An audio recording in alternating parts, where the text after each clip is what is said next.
అదే RTV app వార్తల్ని క్షణాల్లో చదివే అవకాశం ఉంటుంది. ఒక న్యూస్ పేపర్, ఒక టెలివిజన్ ఛానల్ మీ చేతుల్లో ఎప్పుడు ఉంటాయి. రైట్, మిమ్మల్ని బీఆర్ఎస్ నేత క్రిషాంక్ ఒక క్వశ్చన్ అడగాలనుకుంటున్నారు. రంగనాథ్ గారు, ఇటీవలే రాష్ట్ర ప్రజలందరూ మీడియా ద్వారా మహిళలు కిరోసిన్ పోసుకోవడం, చిన్నపిల్లలు కన్నీళ్లు పెట్టుకోవడం, పేదవాళ్ళు వర్షం పడుతుంటే ఒకవైపు హైడ్రా ఇల్లు కూలుస్తుంటే కనీసం ఒక షెల్టర్ కూడా లేకపోవడం అందరూ చూశారు. వాళ్లకు ఎటువంటి నోటీసులు ఇవ్వకుండా మీరు ఇల్లు కూల్చివేశారు. కనీసం వాళ్లకు రీహాబిలిటేషన్ ఇవ్వడం కానివ్వండి, లేదు డబుల్ బెడ్రూమ్ ఇవ్వడం కానివ్వండి, మీ జ్యూరిస్డిక్షన్ లో లేదని మీరు చెప్తున్నారు. ప్రభుత్వానికి కనీసం హైడ్రా రిప్రజెంట్ కూడా చేయట్లేదు. కానీ అదే సాక్షాత్తు సీఎం రేవంత్ రెడ్డి గారి సోదరులైన అనుముల తిరుపతి రెడ్డి గారికి నోటీసులు ఇవ్వడం జరిగింది. కరెక్టే. అందరూ రాష్ట్ర వ్యాప్తంగా అందరూ డిమాండ్ పెట్టిన తర్వాత సోషల్ మీడియాలలో దుర్గం చెరువుపై తిరుపతి రెడ్డి గారు నిర్మాణం చేసుకున్నారు అని చెప్పిన తర్వాత, అంటే హైడ్రా మొదలయ్యి కూల్చివేతలు చేసిన 3 నెలల తర్వాత ఇటీవలే మీరు ఒక 15 రోజుల క్రితం అనుముల తిరుపతి రెడ్డి గారికి నోటీసులు సర్వ్ చేశారు. కానీ ఇప్పటి వరకు కూల్చివేత ఎందుకు చేయలేదు? అండ్ ఇప్పుడు సడన్ గా ఆల్రెడీ ఉంటున్న వాళ్లను, నివసిస్తున్న వాళ్లను కూల్చివేతలు చేయము అని చెప్తున్నారు. ఇది కేవలం తిరుపతి రెడ్డి, రేవంత్ రెడ్డి గారి బ్రదర్ ని ప్రొటెక్ట్ చేయడానికి మాత్రమేనా? బహుశా మీరు ఇప్పుడు రైజ్ చేసిన ఈ క్వశ్చన్ ఇందాకే రైజ్ చేశారు, దానికి ఆన్సర్ కూడా ఇవ్వడం జరిగింది. సో మళ్ళీ I will even at the cost of repetition, ఎందుకు కూల్చాము అక్కడ అనేది అంటే, కమర్షియల్ యాక్టివిటీని ప్రమోట్ చేస్తూ ఒక వాటర్ ట్యాంకర్ బిజినెస్లో అతను సంబంధించిన వాళ్ళు ఉన్నప్పుడు దాన్ని దాన్ని సెపరేట్గా చూడాలి.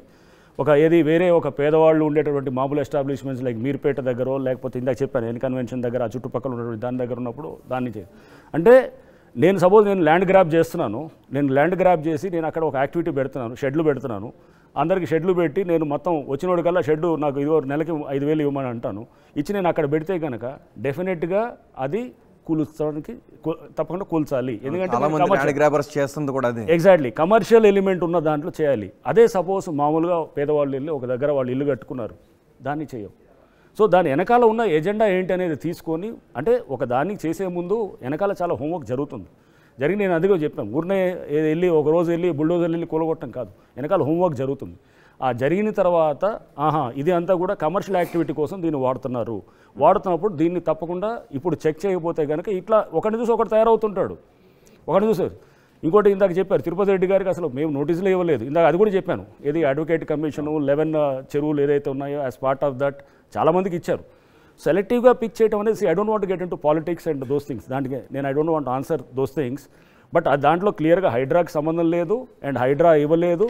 అండ్ దాంట్లో ఏది స్పష్టంగా అది ఎందుకంటే చాలామంది 11 చెరువుల్లో సంబంధించిన దుర్గం చెరువుతో పాటు ఇంకా చాలా చెరువులు ఉన్నాయి. చాలా చెరువులు ఉన్నప్పుడు ఆ 11 చెరువుల్లో ఒకళ్ళిద్దరిని పికప్ చేసి చేయడం కూడా కరెక్ట్ మాట్లాడటం భావ్యం కాదు. వేల మందికి ఇచ్చారు నోటీసులు ఇచ్చి, బట్ ఆ చెరువులు ఇప్పుడే కాదు, చాలా ఏళ్ళ నుంచి ఆ హ్యాబిటేషన్స్ ఉన్నాయి, 30-40 ఏళ్ళ నుంచి ఉన్నాయి. అవన్నీ హైకోర్టు మానిటర్డ్ దీంట్లో జరుగుతుంది. కాబట్టి దానికోసం రెవెన్యూ యంత్రాంగం ఇచ్చినటువంటి నోటీసులు హైడ్రా కూల్చివేయడానికి ఇచ్చిన నోటీసులు కానే కాదు, అది చాలా స్పష్టంగా. కానీ ల్యాండ్ గ్రాబర్స్ ఇంత బలంగా వేళ్ళూనికిపోవటానికి, ఇంత విచ్చలవిడిగా ఆక్రమణకు పాల్పడటానికి కారకులు ఎవరిని బాధ్యం చేయాలి? అందరు బాధ్యులండి, దానికి మన అందరం కూడా బాధ్యులమే. So system is responsible for that. ఎందుకంటే land rate is so costly. అంటే ఇప్పుడు ల్యాండ్ అనేది చాలా ఎక్స్పెన్సివ్ కమోడిటీ. ఒక గజము 1,00,000-2 లక్షలు తక్కువ లేకుండా ఉంటుంది కదా. సో మీరు ఒక ఎకరా గనక ఆక్రమిస్తే గనక it will run in to crores. దాదాపు కొన్ని important areas like Madhapur, Gachibowli అయితే కనుక అది 100 కోట్ల పైన ఉండొచ్చు, 50 కోట్లు 100 కోట్లు ఉండొచ్చు. కుకట్పల్లి లాంటి ప్రాంతంలో అయితే కనుక అది 30-40 కోట్లు 50 కోట్లు ఉండొచ్చు. అంటే money involved is so huge.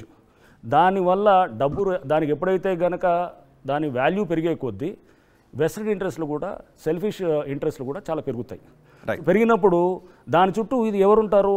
చెప్పాను కదా, ఈ నెక్సెస్ అనేది ఇందాక చెప్పిన ఒక political nexus and bureaucratic nexus and business nexus, ఇవన్నీ కలిపి ఈ అన్హోలీ నెక్సెస్ ఆపరేట్ చేస్తుంటుంది. ఆపరేట్ చేసి ఒకళ్ళని, ఎందుకంటే సిస్టమ్స్ అన్నీ they are taken for a ride. కొంతమంది ఇది అందరు చేస్తున్నారని నేను అన్ను, ఎవరో ఒకళ్ళు 2% చేస్తారు, తక్కిన 98% సైలెంట్గా ఉంటారు. ఆ సైలెంట్ మెజారిటీని వీళ్ళు they are taking for a ride అనమాట. సో మనము ఇప్పుడు సైలెంట్గా ఉన్నా కానీ కూడా రేపు ముందు మన పిల్లలే, అంటే మన భావితరాలు రేపు దీని పర్యవసనం అంతా కూడా రేపు మనం చూడాల్సి వస్తుంది.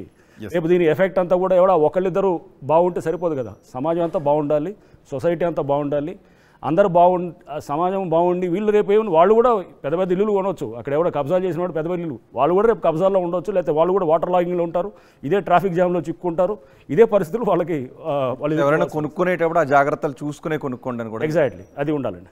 జయంతి గారు మిమ్మల్ని క్వశ్చన్ అడగాలండి. నమస్తే సార్. నేను యాక్చువల్ ఏంటంటే ముందుగా జీవో 99 ప్రకారం హైడ్రాకి మీకు అధికారిగా నియమించడం మాకు చాలా సంతోషంగా ఉంది సార్.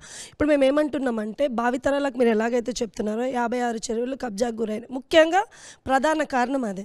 ఇప్పుడు సామాన్యులు ఉంటారు సార్, ఇప్పుడు అమ్మే వాళ్ళకి కొనే వాళ్ళకి తెలియదు, ఒక చోట ఒక తక్కువ ధరలో వస్తుంది అంటే వాళ్ళు చూడకుండా కొనేస్తారు. కానీ రిజిస్ట్రేషన్ ఆఫీస్లో అక్కడ తర్వాత ఇలాంటి సమస్యలు వస్తాయని చెప్పి అక్కడ అధికారులు వాళ్ళని ఎక్స్ప్లెయిన్ చేయలేదు. ఎందుకంటే అమ్మే వాళ్ళకి అమ్మడం మాత్రమే తెలుసు, కొన్న తర్వాత వాళ్ళకేం తెలియదు, ₹1 మిగులుతుందన్న ఆలోచన మాత్రమే ఉంటుంది తప్ప రిజిస్ట్రేషన్ ఆఫీస్ వెళ్ళినప్పుడు అక్కడ ఫ్యూచర్లో ఇలాంటి ప్రాబ్లం ఉంటుందని చెప్పి అక్కడ అధికారులకి తెలుసు కదా సార్.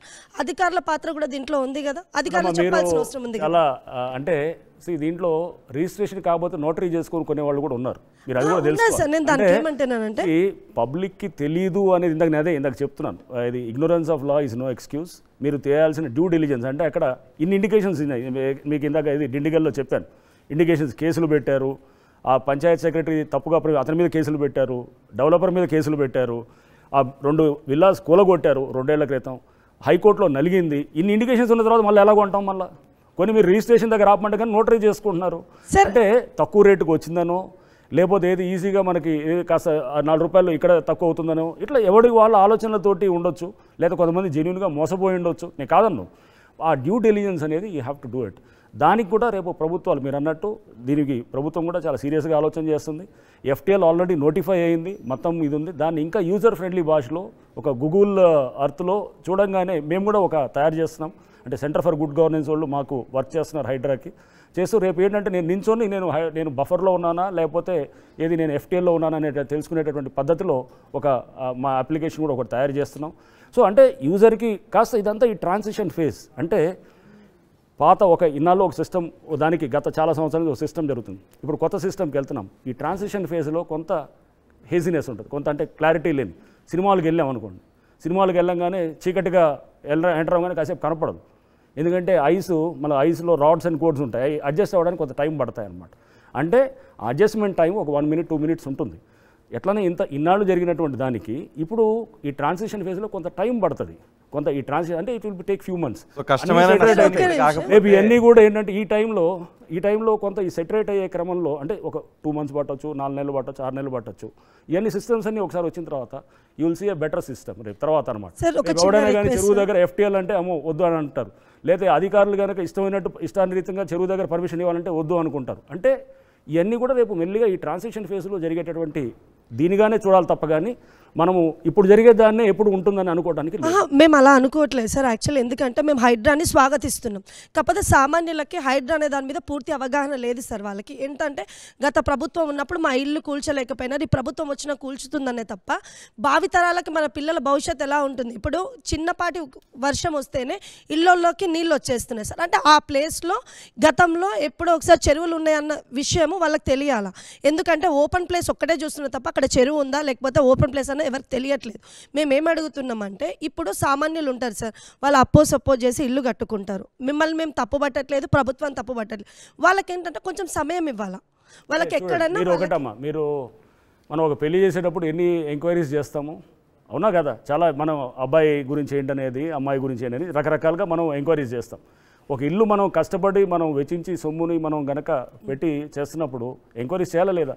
సపోజ్ ఒక దగ్గరికి వెళ్ళి కొంటున్నప్పుడు ఆ చుట్టుపక్కల ఉన్నవాళ్ళు ఇక్కడ వర్షాకాలం అయితే కనుక నీళ్లు నిలుస్తాయి పూర్తిగా ఉంటాయంటే పర్వాలేదులే అని అనుకొని తీసుకునే వాళ్ళు ఉండొచ్చు. తక్కువ ₹4 తక్కువ వస్తుంది కదా ఇది పర్వాలేదులే 4 రోజులే కదా ఈ ప్రాబ్లం అనుకునేవాడు కూడా ఉండొచ్చు. అంటే తెలియక అనేది అనడానికి లేదు. ఇప్పుడు నేను చెప్పాను కదా ఎగ్జాంపుల్ మీకు, కొన్ని చోట్ల వాళ్ళు ఆల్రెడీ ఇన్ని ఫీలర్స్ ఉన్నా కానీ కూడా పర్వాలేదు అని ఓవర్లుక్ చేసేవాళ్ళు ఉంటారు. ఎందుకంటే ₹4 తక్కువకు వస్తుంది కదా పర్వాలేదు అనుకుంటాడు. అవతల అమ్మేవాడు కూడా ఎట్లాంటి వాడు ఉంటాడు, ఇట్లాంటి ఇండికేషన్స్ ఏమైనా ఉన్నాయి అది అమ్ముడు పోయినప్పుడు ఇంకో ఏది ₹1,00,000 అమ్మేదాన్ని 70,000 80,000 అమ్ముతాడు. అమ్మినప్పుడు కొనేవాడు అరే కొంత ఆశతోటి అనమాట, ఏముందో ఈ 4 ప్రాబ్లమ్స్ మనం ఓవర్కమ్ అవుతూ సిస్టమ్ ఇన్నాళ్ళు ఇలా నడిచింది కదా, నడిపించుకొని ఏదో మేనేజ్ చేసుకొని బయటకు వద్దాం, బయటకు వచ్చి ఏదో విధంగా చేద్దామని అనుకునేటటువంటి ఒక ఆశతోటి కూడా వెళ్ళేవాళ్ళు ఉంటారు. ఇవన్నీ జరిగినాయి. ఇక మీద ఇవన్నిటికీ స్వస్తి పలుకుతూనే ప్రభుత్వం తీసుకున్నటువంటి ఒక ఏదంటే ఒక మంచి ఉద్దేశంతో హైడ్రా అనేది తీసుకురావడంతో ఈ కరెక్షన్స్ కొంత జరగడానికి ఈ ఫేజ్ అంటే ఈ ట్రాన్స్ఫర్మేషన్ ఫేజ్ అనేది కొన్ని రోజుల పాటే. ఒక రియల్ ఎస్టేట్ కొంత ఇది తగ్గినా లేకపోతే పబ్లిక్కి కొంత కన్ఫ్యూజన్ ఉన్నా ఇవన్నీ అనేది కొన్ని నెలల పాటే. తర్వాత things are going to be much bright.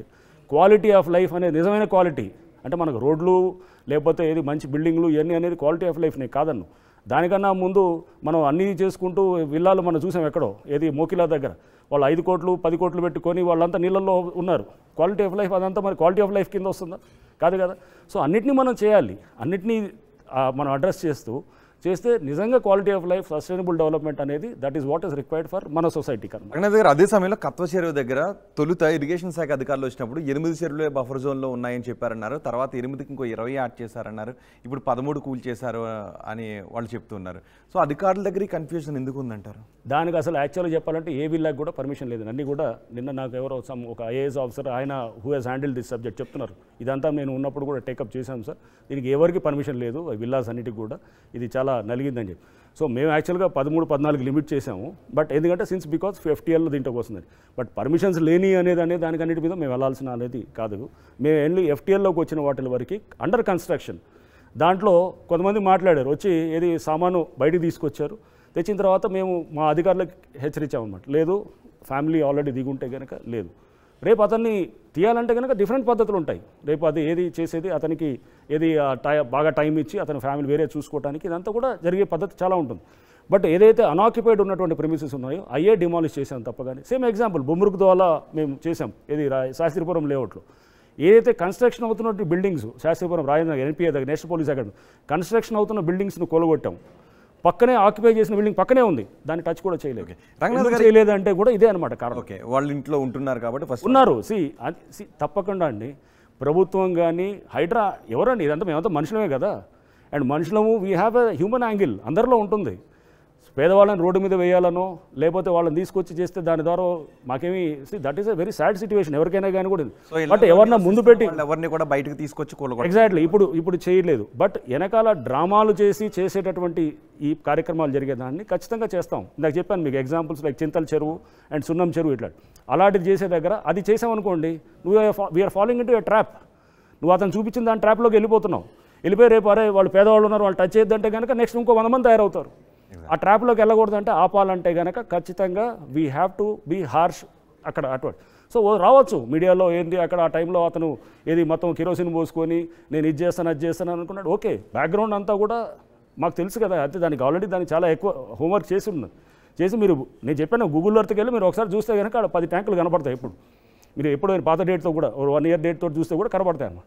ఎందుకు అన్నీ ఉన్నాయి, అతను ఎందుకు అంత వ్యాపారం చేస్తున్నాడు, అన్నీ అతనికి ఎవరికి ఆథరైజ్ చేశాడు, అది ఫిల్ చేసుకుంటూ చెరువు ఉండాల్సిన చెరువు ఎందుకు తగ్గిపోతుంది అని చూడాలి కదా.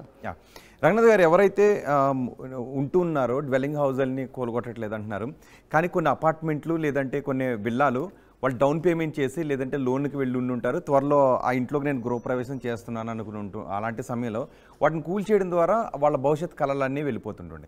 సో అలాంటి సమయంలో పర్మిషన్ ఇచ్చిన అధికారులకు కానీ లేదా బిల్డర్కి వేరే చోట ఎక్కడైనా ఆస్తులు ఉంటే వాటిని అటాచ్ చేసి వీళ్ళకి ఇప్పించడానికి ఏమన్నా అవకాశం ఉంటుందా? ఇది కూడా మేము త్వరలో బ్యాంకర్స్తో కూడా మీటింగ్ పెడుతున్నామండి.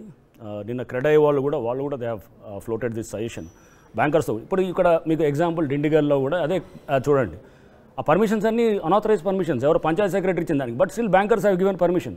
మేము అడుగుతాం, రేపు క్వశ్చన్ చేస్తాం, మీరు ఎందుకు ఇస్తున్నారు అసలు అది పర్మిషన్? అతను మీరు లీగల్ వెట్టింగ్ ఏం జరిగింది అక్కడ, అతను ఆథరైజ్డ్ అసలు ఇవ్వాల్సిందని నువ్వు ఎలా లోన్ ఇవ్వగలిగావు? ఇచ్చి మీరు పబ్లిక్ని మీరు చేశారు. సో అంటే ఆ డ్యూ డెలిజెన్స్ అనేది చేయాలి. చేయకపోతే కనుక రేపు వాళ్ళందరూ అన్ని పార్టీస్ ఎఫెక్ట్ అవుతారు. బ్యాంక్ ఫండ్స్ ఉంటుంది, అతను ఏదైతే లోన్ కట్టాల్సిన వాడు లోన్ కడతాడు. అధికారులు కొట్లాడుతూనే ఉన్నారు.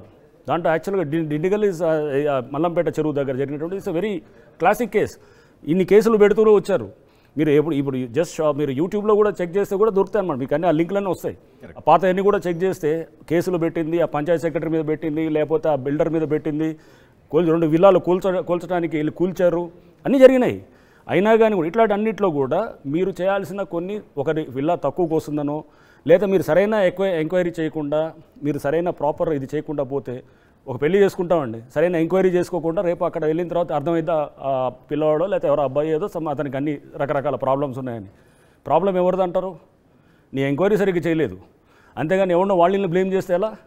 So same thing, you have to make the due diligence అని అంటున్నాం అనమాట. మరిన్ని వీడియోస్ కోసం ఛానల్ ని సబ్స్క్రైబ్ చేయండి, లేటెస్ట్ అప్డేట్స్ కోసం వాట్సాప్ ఛానల్ ని ఫాలో చేయండి, అండ్ లింక్ డిస్క్రిప్షన్ లో ఉంది.